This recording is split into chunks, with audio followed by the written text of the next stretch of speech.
Welcome to the Extraordinary Rap Podcast. I'm your host, The Mole. In this episode, I speak with political organizer, author, and rapper Mic Crenshaw. First, as far as new music, I've been listening to Wet Jet Seymour's album, The Head. Escape is much needed. It's a mental swim, cracking waves on Somali waters, fishing with the pistol. No fishing boosters, promise metaphorical, knocking off the grid is the issue. It's a pestilent force for the good, a truce made from skeleton. The old way, a book more powerful than every thought. Reject the parent rule, let curiosity crack the egg. Found out that the planet is just codes, numbers at play. Trumpets on the tick of that concussion, museum of no discussion. Dust behind the alarm triggers for the smoke pot on every cutscene or load screen. What rocks quicker? 6 kids or 1 bison. Just did it, that's life, not attached to a vice. Moving only while it's dark. Finding out that bushes are the best part. Moving only when it's dark. In the bushes with the knife up. One thing I really like about Wet Jet Seymour is his approach to choruses. I feel like hooks and choruses have been abandoned by a large population of the underground rap world. A lot of people have completely done away with choruses, or if they do choruses, it's oftentimes just 1 or 2 lines repeated over and over. It's very boring. I think there's a delicate balance to be struck by using repetition just enough, but not too much. And I think people could take note from the way that Wet Jet Seymour approaches choruses. It's nothing too fancy, but it's very effective. You know, a hook, a chorus is something that kind of anchors a song and brings you back to it. I think it gives it a certain weight, and it's something that you come away from the song remembering, hopefully, something to bring you back to it. Yeah, I just think a lot of people kind of seem to forget the value of a chorus or a hook of some sort. I've also been liking the new Kumari album, I Thought I Lost You. A lot of relatively unusual arrangements of ambience, noise, and rap.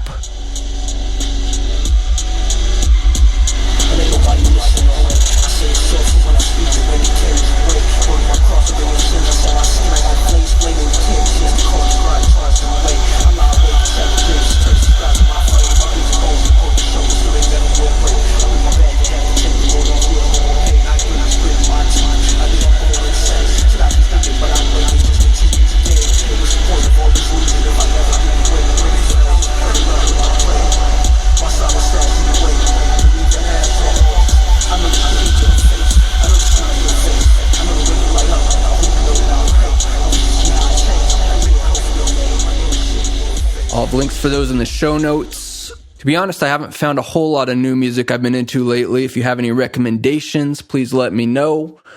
I have heard some things that I haven't enjoyed lately. I'll talk about those as well as some other things, new and old, in the bonus episode at patreon.com/extraordinaryrap. And now it's my honor to talk to Mic Crenshaw. We begin with Mike explaining how identifying as an underdog began him on his path towards political activism. Growing up the way I did, we moved around a lot in my early childhood. And because of that, I was always a new kid at schools. And it was really challenging to find a place where I fit in socially. So because of that, I think I internalized that as something that it didn't feel just. It felt like an injustice that I had to navigate these social dynamics that I had no choice in creating. Yeah. And, dealing with bullies, created a sense of indignation inside. So I think that was the beginning of my development of identifying as an underdog or identifying with the underdog. Not so much like, oh, I'm a victim, but like, I think by the time I was a teenager, when I saw people going through things that I observed as like unfairness or injustice, I wanted to support those people. Yo, they blasted on the park right before it got dark. I saw the muzzle flash out the window, flying sparks. Fuck the snitches and the narcs, debating about marks. They aiming at our children, hit a baby in the heart. Cold of silence. I'm not promoting violence, there's a science. Self-sufficient, self-reliance, efficient and defiant. Cheaters, lepers, lions. One of us gets hit, well, 3 of them are dying. Self-control.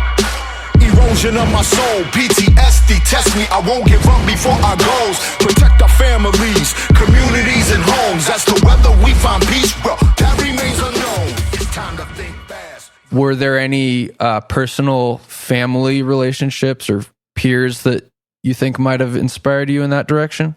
You know, my stepdad, when he came into the scene, you know, he was in law school. And he was originally from the South Bronx. Him and my mom met on the South Side of Chicago. But he was kind of nationalist, Black nationalist. And, you know, he tried to teach me and my brother about the Black Panthers and Black liberation movements. And I remember he would have different zines that were covering like Pan-Africanist movement activity in the Caribbean and in Africa itself.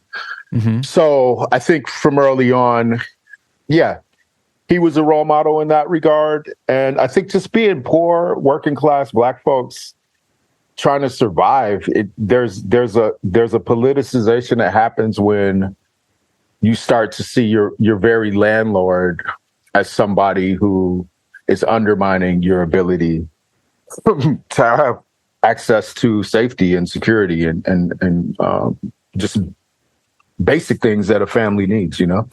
Yeah. Going into my teenage years, I started to notice that the music, the Black music that I was listening to had a degree of cultural consciousness to it that felt very intentional.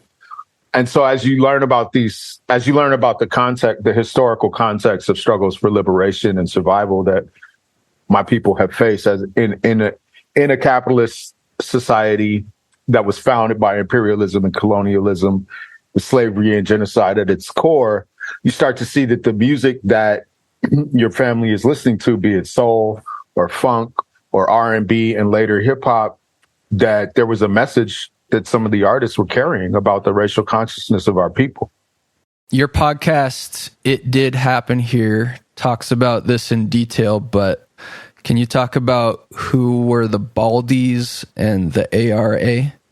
Yeah, so the Baldies were an anti-racist skinhead crew started by some of my best friends and me. There wasn't one person that started the Baldies. There was a group of 7 of us. The idea and concept emerged. There's a brother named Jason Nevels, Jay Nevels, and a lot of the visual aesthetic for what we became and the fonts that we would use to write our names or to create material that branded our symbol, our emblem, our image came from him. Jay was a graffiti artist and a graphic artist. And very early on, he was doing a lot of hand-drawn art that was rivaled what you would see on the cover of heavy metal albums and in hip-hop graffiti. So he kind of characterized a lot of the visual aspect of our crew. Then there were people like Little Tim, who had been to England and who had this book called Skinhead by Nick Knight that kind of was like almost like a Bible in terms of like the history of the skinhead subculture, the different divisions and splits within it that developed over time since the late 60s. And then the clothes, you know, all the way from head to toe, like the different types of boots and pants and shoes and shirts and jackets that people would wear. And so we were all kind of feeding off of each other, and that crew came together because we were just friends who wanted to be part of the skinhead subculture within the punk scene. But we became anti-racist when we took a very clear stance against neo-Nazis that had been organized into a gang called the White Knights. Once the White Knights showed up on the scene, we decided we needed to confront them because we were a multiracial crew, and we definitely weren't going to stand for neo-Nazis in our community. And that's when things got politicized, things got violent, and ultimately we formed Anti-Racist Action when we networked with other anti-racist skinhead crews across the Midwest. And then that became ARA became a national network. That's awesome. So arts-wise, you've done a lot of rapping and spoken word. How did you come upon that, and what made you decide to combine your art with activism? Yeah, it was a natural evolution because my sense of justice and finding empowerment and understanding that I wasn't the only one who felt this way. And that, in fact, as I became a young man growing, from adolescence into younger adulthood, starting to read and meet older activists and study the history of social movements and movements for social change, liberation, and justice, I started to understand that we were playing our role in terms of our generation as young people becoming politically active and making a stand, and that what we were doing was part of a broader historical continuum that had been going on for centuries. If you look at the beginning of the colonial conquest and the resistance to that, of this landmass, and on this landmass of indigenous people, the enslavement of African people, and the resistance to slavery, we could start to see that through all those eras, that our movement was in alignment with what people have been fighting, struggling, resisting for centuries. So that was part of who I was. That was part of my identity, my relationship to self and the world and the community. So when it was time for me to start taking music and lyric writing and performance seriously, because I've been able to rap and freestyle for fun, but good enough to entertain like a crowd since I was a kid. I was listening to hip hop music and I started mimicking the lyrics that I heard in Run DMC and Curtis Blow and Grandmaster Flash and the Furious Five. I started making up my own raps that sounded like theirs, but I would put in my own language. And a lot of times there was like this humorous kind of edge. I take dirty nursery rhymes and substitute different words in, but use the same cadence. And that was the beginning of me starting to freestyle. And so I do that on the back of the bus and in classrooms just to entertain my friends. I got good enough at it that when I was in my early 20s and relocated to Portland, Oregon from Minneapolis, I was hungry to find a way to enjoy myself socially. I think there was a hunger to be recognized as somebody who had something to offer, something to say. So I started going to poetry slams and competing in poetry slams. And I had a competitive edge since I've been freestyle rapping for so long. I think I had a bit of stage presence that other people didn't have, who were just reading poems off the page. And I would have my poems memorized. And because of that, I got invited to be part of a live band that wanted an MC. And that band became Hungry Mob, and we formed Hungry Mob in '93 in Portland, Oregon. Moving around, I'm underwater and underground. Still I'm an unidentified flying object. Thought process, deeper than a lock nest. Nothing can compare it, impede or repair the stampede.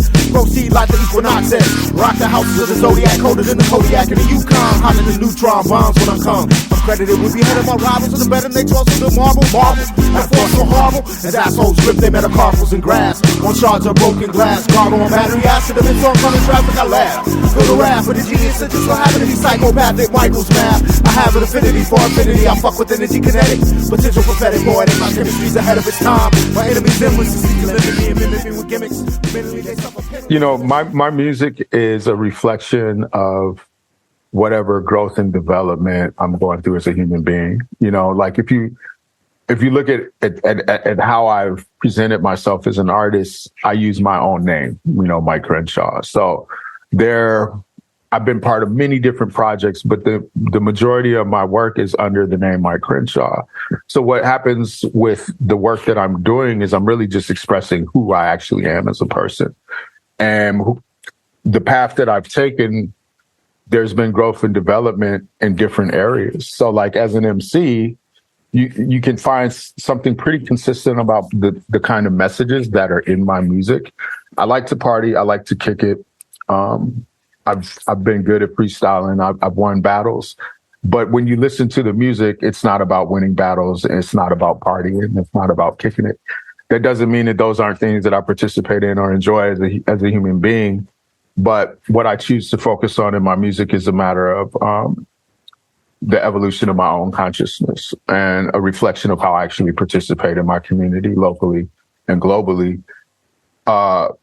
some of the things that have been feeding me in recent years aren't actually related to music, right? But they intersect with music because it's still me. And that is the literary development of a couple of different books. One of which is called It Did Happen Here, was based on a podcast that I was a co-producer of. And the It Did Happen Here podcast and book have been allowing me to interact with audiences in a way that I haven't previously. And I've been going on book tours and talking to people inside of bookstores and community centers and engaging audiences while we revisit the stories of the type of political activism we were doing in the communities in the 80s and the 90s. And the reason that work is being called to the fore now is because the political climate of this country has been moving right for some time. And so there are a lot of people who are interested in the ways that we responded to the extreme right in the 80s and 90s and how those narratives can impact or influence or be of value now. So It Did Happen Here podcast is at itdidhappenherepodcast.com. PM Press published the It Did Happen Here book. We just did Chicago, Minneapolis, Milwaukee. We're looking at trying to do a tour of Raleigh, Richmond, Atlanta, Asheville, Knoxville, and a couple other cities in the Southeast this spring. And I'll be at the Howard Zinn Book Fair with my co-production team, co-editors and writers for It Did Happen Here December 1st in San Francisco. So, yeah, so I say all that to say that, releasing records and touring is one aspect of my career as an MC, but it also intersects, the container also holds these other aspects of my career as a writer, as a media producer, and so on. You've done so much stuff. I didn't even know about the books. What's the other book besides It Did Happen Here? I've contributed to a number of books on similar subject matter, the recent history of anti-fascist and anti-racist organizing. One is No Pasaran by Shane Burley. Another one is The Storm Is Here by Luke Mogelson. Another one is We Go Where They Go. The history of anti-racist action. We Go Where They Go is also on PM Press. There's another one on hip hop and criminal justice. So I can't remember the names of all the books right now, so I apologize. But there's been a number of books that I've contributed to, and my own memoir is going to be coming out probably in 2024. So awesome. Yeah, there's a screenplay. There's a documentary that David Roth produced about the Baldies. So there's a lot of there's synergy of a lot of different things that are all different aspects of the same story. Yeah, and I'll include links to a lot of this stuff in the show notes. Back to your music, sonically speaking, it's included a lot of like abrasive, high energy stuff, as well as mellower, smoother sorts of songs. So I'm wondering if you could talk about different energetic approaches to protest music. For example, do you think there are different sorts of information or different kinds of motivation that can be delivered in a slow reggae song as opposed to like a fast, loud rap or rock song? Yeah, of course. That's the music that I grew up listening to. The predominant genres that informed my taste in music were heavy metal, hardcore punk, reggae, hip hop. Those, by the time I was a teenage kid going to the record store, those were the genres that I was buying. But before I was leaving the house and buying records, there was soul and funk, that was being played in my house. And so that was like the music that was just like the natural environment that I was in as a kid, that my parents, my aunties, uncles, and grandparents were listening to. And then since, my teenage and younger adult years, there's, starting to appreciate jazz and music that doesn't have lyrical content, as a means to get into your own internal consciousness and reflection. And so I think that, and then when I travel across the continent of Africa, I get exposed to different mashup genres of music. Growing up in Chicago, house music was just like background noise. So like, I think the commercial music industry has created genres of music for the sake of marketing. But honestly, I think good music is just music that speaks to us as listeners, you know? And the more I get exposed to things that I haven't heard, then the more I'm able to expand like what I'm consuming and how I interact and relate to music. I love writing and recording lyrics to anything that has a good rhythmic bass. So as long as the rhythm of the percussion and how it interplays with the bass and some of the other instruments that might be part of the production give me something that I can channel my thought into lyrics on, that holds a rhythm, that holds a message, that I get to listen back to and go, okay, I like how that sounds together. It doesn't really matter. You know, in my music, you're going to find punk and metal along with hip hop, you know, and those are the areas that I've explored because I'm comfortable and familiar with those areas and they inspire me. However, I want to write to a reggaeton beat, you know, so it's really just about like, how can I draw inspiration from these different influences and make something that feels like an authentic, you know, palette for me to do what I do.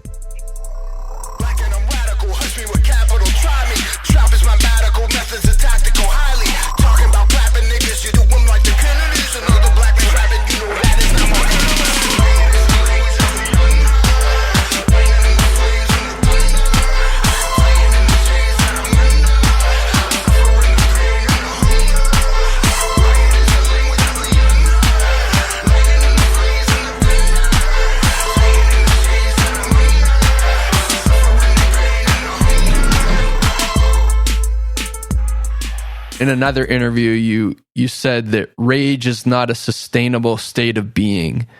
So I'm wondering if you could talk about like the whole spectrum of possible approaches to political action, from street protests and physical confrontations to self-care, education, and strategic planning, you know, because I don't think it's talked about a lot. So, you know, as a teenager, it was like find the enemy, confront the enemy, and physically try to harm the enemy so that the enemy would leave the area and so that the enemy would know that it wasn't safe for them to operate in the same community that we were in. If you live long enough, that kind of activity is not sustainable because what ends up happening is you either go to prison or you get killed or you get maimed. And you start to have a longer kind of set of goals in terms of what you envision getting out of life. You know, by the time you have kids, you don't really want to be walking in a parking lot and have a carload of enemies jump out on your family and fuck up your family. You know, that's not something that is sustainable, right? You know, because then, you know, somebody kills your loved one, you're going to feel in that particular vibrational frequency, if you're in consistent violent confrontations with people, you're going to feel the need to retaliate. And so what starts to happen is that energy, that consciousness, the fear, the anxiety, the anticipation of retaliation makes it so you're not at peace in your own body. And you start to crave a way to have an impact on your community that actually doesn't guarantee the type of consequences that are part of that activity. You know, so as I aged, with the help of adults who stepped in to mentor me, they were able to say to me, there are other ways of fighting. There are other ways of making an impact. There are other ways of contributing to the struggle for human rights and justice. There are other ways to fight against racism. And a lot of that had to do with the fact that they offered me a job teaching a paid job teaching at the alternative high school that I graduated from.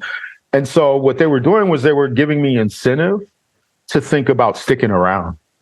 And they were showing me that what I was trying to fight through violence on the streets was a symptom of a problem, but that the root causes of the problem weren't going to be solved only through violent confrontation.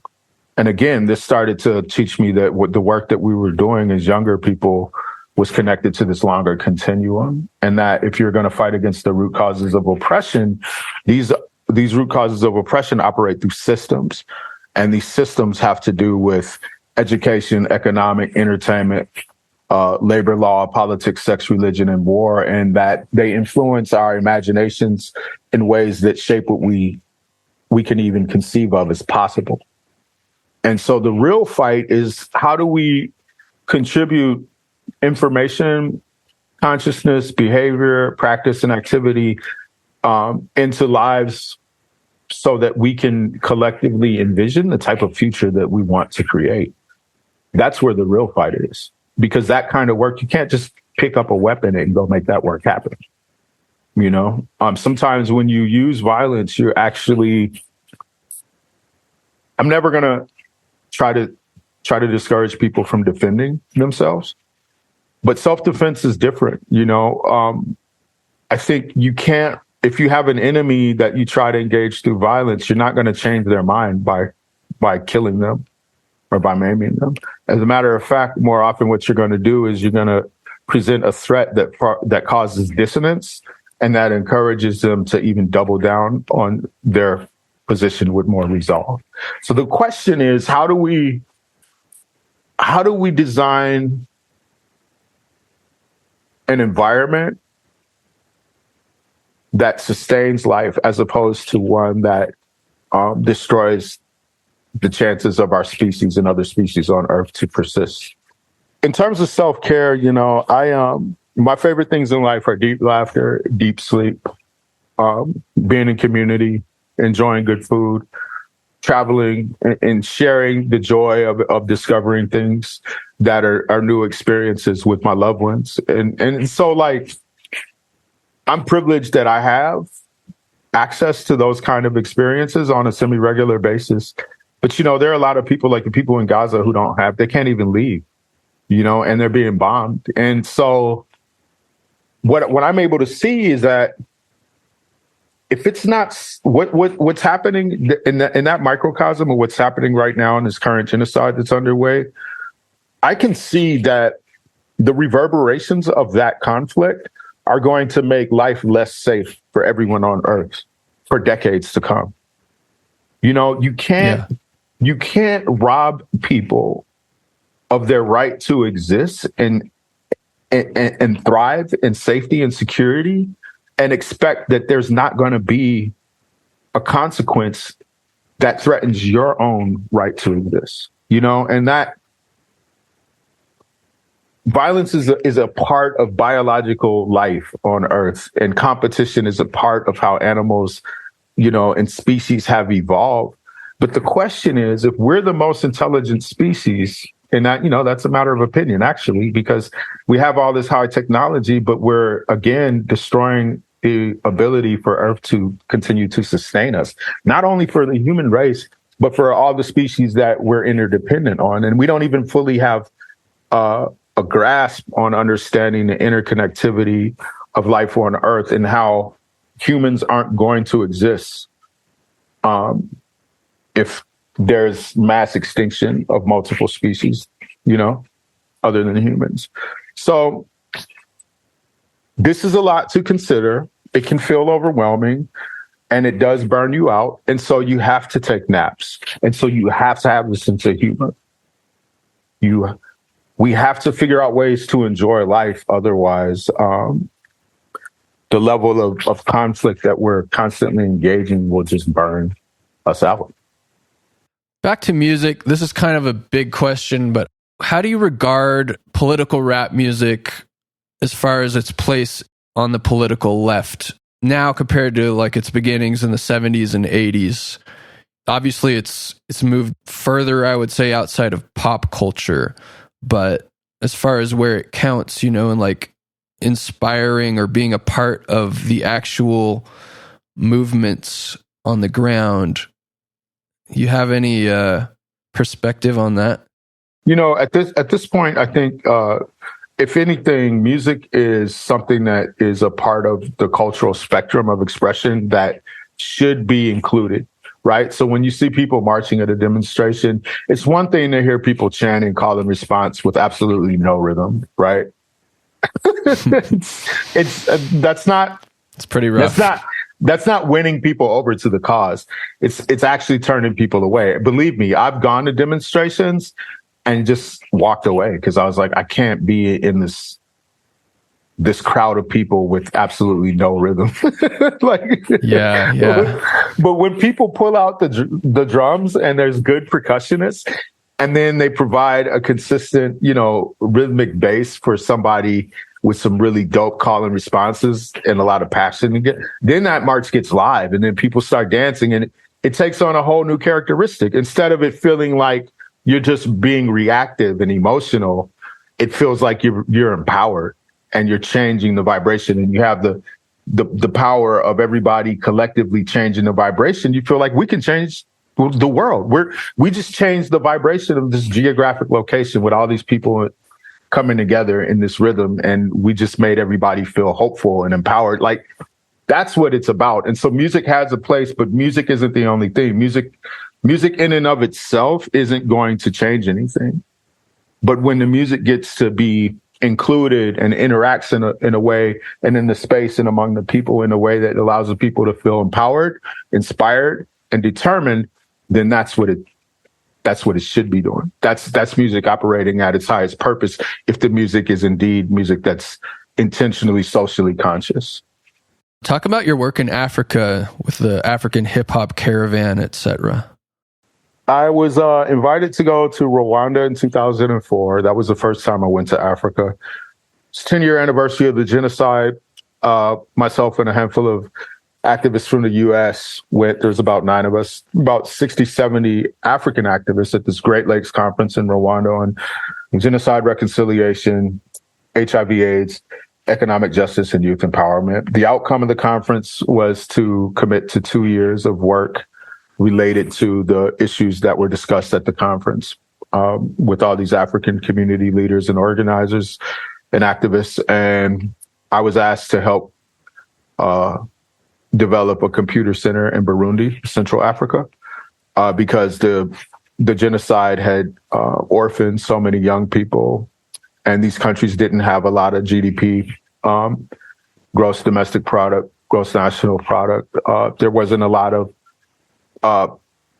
raw material and precious resources being extracted from either Burundi or Rwanda. And so there wasn't a lot of money that was being invested in infrastructure. So some activists asked if I would help them build a computer center in Burundi. And that was the beginning of my work in Africa. We were able to, with the help of Dead Prez, get a bunch of computers that were donated by Free Geek shipped to Africa. And they started their first computer center in Burundi. And then they've since built 2 or 3 other sites and are doing a lot of work with infrastructure development and food sovereignty. That work got me invited back to Africa. In 2012, I played a music festival in Zimbabwe called the Circle Music Festival. And that introduced me to a number of cultural activists and hip hop artists in Africa, who then invited me to participate in the African hip hop caravan. So in 2013, we went to Zimbabwe, Johannesburg, and Cape Town on the African hip hop caravan.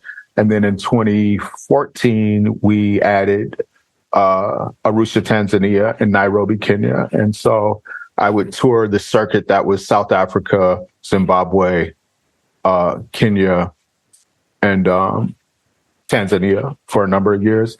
And that has introduced me to a number of artists and activists that are like family now, extended family.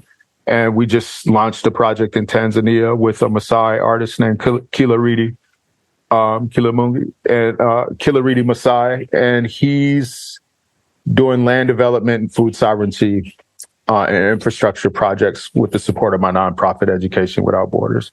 So what the work in Africa reflects this combination of activism, community development, and hip hop, because everybody that I'm working with in Africa is not only are they poets and MCs and beat makers, but they're also educators and community organizers as well. So there's a kind of a shared system of values and how we all work. Awesome. What is Rebel Wise? Rebel Wise is a project that was created by Quincy Davis, and he's a collaborator and friend. I met Quincy. He's a little bit younger than me, so he approached me at a show many years ago, and he said, "Hey, I've been watching you. I like what you do. I'm hoping that one day maybe we can work together." I was like, "Cool." He approached me in a way that was respectful, and kind, and so I was like, "Yeah, sure, let's work together one day." Well, eventually, I had a couple opportunities for people to open up at different actions I was doing. We were doing housing defense, helping people who had been evicted in unjust ways stay in their homes. And I think that was one of the first shows I invited Quincy to come perform at. And eventually he started producing beats, and he invited me to come listen to some of his beats. And we just, kept checking in with each other. And then he said, he was like, "Mike, I've got a concept for a project that would consist of maybe you and me, but we would invite other conscious hip hop artists into the project, people that we both like and respect." And so Quincy produced an album worth of beats, and I wrote about 12 different songs that were collaborations between Quincy and me on the beats that he produced. And that became the basis for the first Rebel Wise record. What's good about that title album that came out in 2022 is it's just called Rebel Wise. It's available on all the platforms. Is that we were able to produce videos for almost all of the songs. So there's really beautiful videos. Yeah. So check them out. They're on YouTube. And we're going to be playing at a show here in Portland on December 1st. That first album is the majority of the lyrics are Quincy and me. But like I said, we have other collaborators come in and out. And I think the second Rebel Wise album, I'm on a couple of the songs, but Shell Seasons of Earth Amplified is going to be, I think, the other MC that does most of the work with Quincy on that album. Lila June, Tony Hill, Talilo Marfil, Kunu Bear Chum. There's a bunch of different artists. I think ultimately the vision for Rebel Wise is that it'll almost be kind of like a Wu-Tang type of crew. We never be dealing with trends, we dealing with legacy. They cannot fuck with my energy. I do not fuck with the enemy. I must remember the 7 year ahead of me. Rapping these blessings as weaponry. See, I made the promise to my ancestors when I pray in silence, to make my way through the pain and violence when the world feel like an insane asylum. Like, I stay paying homage and remain reminded of the main assignment. See, I came here riding on Haley's Comet. Now I'm slanging product like Reaganomics. Like, I just be chopping up dope with the medicine, flipping these keys for the mind. I just want to break out the system we live in, condition of prison inside. I just believe in the healing and sickness and freedom for all of my tribe. I just got visions to manifest. Are you hopeful for the future of humanity? Yeah, this question comes up a lot. So my worst enemy is despair. When I lose hope, I don't really have a means to prevent myself from getting into like self-destructive patterns of thought and behavior.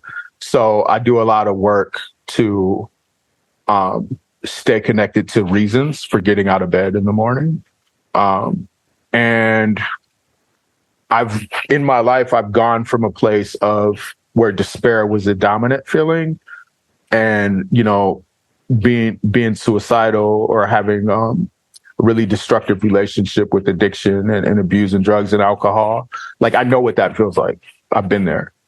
And then having to toil and struggle and work my ass off to figure out, like, how can I change my own, like, orientation so that I'm excited and so that I'm enjoying myself and so that I want to be around. And so that's the internal struggle. I'm always trying to figure out ways to have the first word out of my mouth in the morning not be fuck. Like that sense of dread when you get out of bed in the morning. Like, I don't want that to be the dominant thing. Matter of fact, I want to get out of bed and be grateful to be alive. And I want to have things to look forward to that are not only going to enrich my life, but they're going to enrich the life of my children, the people that are closest to me and my community. And I've been able to do that, not just on a local level, but on a national level and a global level. So whether or not things look terrible in terms of we can doom scroll and be on our screens and wind up in a state of mind where it really seems like we're doomed. Like as a human race, we're probably going to see nuclear war in our lifetime. Like that's not a difficult thing to arrive at. But then when I pull myself away from that and think about what can I do today that's going to help me complete this project? How can I come up with some funding that's going to help my Maasai brother in Tanzania secure another plot of land where they're going to construct an eco-friendly center for safaris, where they're the masters in terms of information about the environment and the species and the land. And when people from all over the world come to Ngorongoro Crater, which is one of the biggest safari destinations on Earth, and we have this land on the edge of that crater where my comrade, who's a dope hip hop artist and traditional musician, is like stewarding relationship with the land in such a way that brings income to his people and is in harmony with the environment. Like when I focus on that, I'm like, life is great. Yeah. And if we can, everybody doesn't have the privilege or the opportunity to do this or even the desire, but because I do, I'm able to see that like, if we can orient to life in a way where we can participate collectively and collaborate in those types of things that you're so motivated to do, you do it whether or not there's money. And because you're so motivated to do it, eventually you come into contact with funding and people wind up supporting the project and then it's sustainable. That's how we create change that has a ripple effect that can, there's no guarantee that the terrible things aren't going to continue to happen. As a matter of fact, there is a guarantee that terrible things are going to continue to happen. But if we can do the best that we can to do things that are amazing, that aren't destructive, that actually sustain life as opposed to destroying it, that's the best that we do. Beautiful. Is there any other projects that we haven't mentioned or anything else you want to talk about?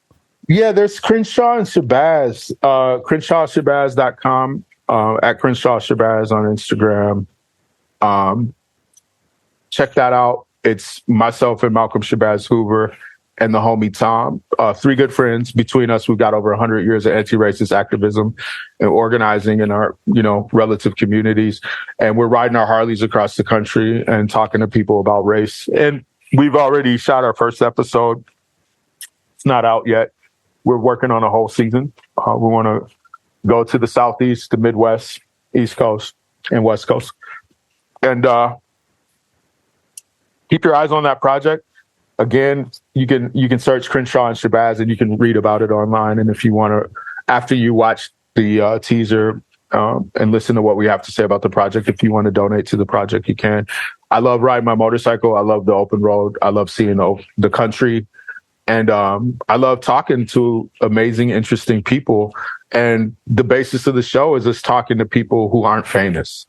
We might talk to some famous people, but we want to talk to people like everyday working class people who are amazing that you might not know about. Any final words? Yeah, support, check out Rebel Wise on all the platforms. Check out It Did Happen Here podcast. Check out the It Did Happen Here book. And check me out at micrenshaw.com. Follow me at Mic Crenshaw, MICCRENSHAW on social media. Check out the links in the show notes to a bunch of Mike's work and check out the bonus episode along with the vast archive of exclusive interviews, discussions, and music downloads at patreon.com/extraordinaryrap. You can access all that stuff for just $3.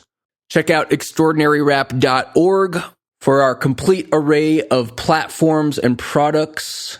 I just listed a rare cache of Rammel-Z and Divine Styler 12 inches at extraordinaryrap.bandcamp.com. We're almost sold out of the Dr. Octagon t-shirts. Get those and the Cool Keith shirts while you can.